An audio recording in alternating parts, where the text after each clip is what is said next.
A single silver coin minted under Augustus once carried real purchasing power across an empire. Today, that same metal still holds value. But here is the question. Did silver hold its value, or did everything else lose it?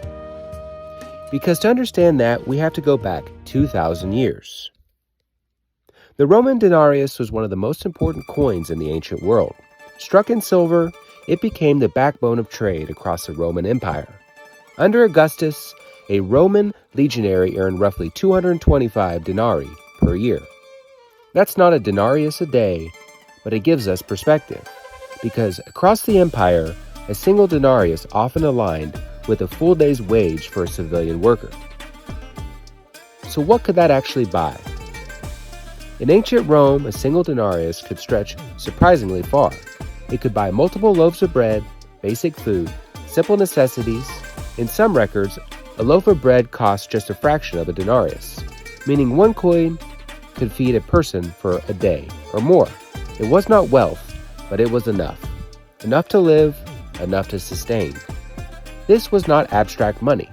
This was earned, spent, and lived on. But the real story is not just what it bought, it's what it was made of.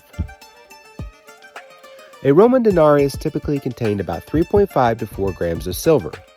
A modern bullion coin contains just over 31 grams of pure silver. That means 1 ounce of silver today equals roughly 8 to 9 Roman denarii.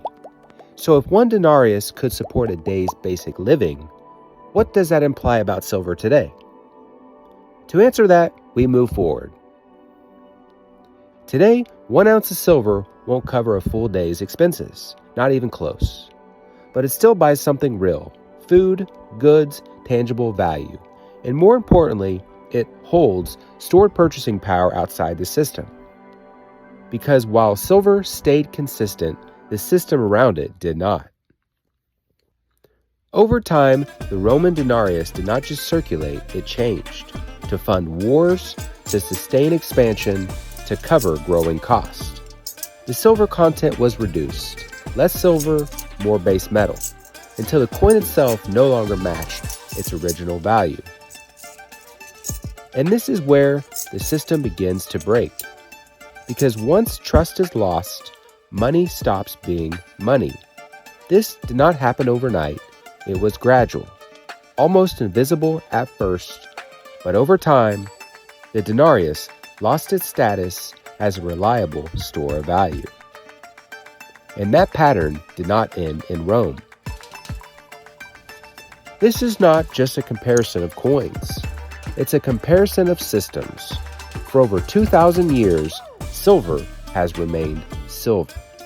But currencies, they change, they expand, they lose purchasing power. And that leaves us with one final question. Did silver hold its value, or did everything else lose it?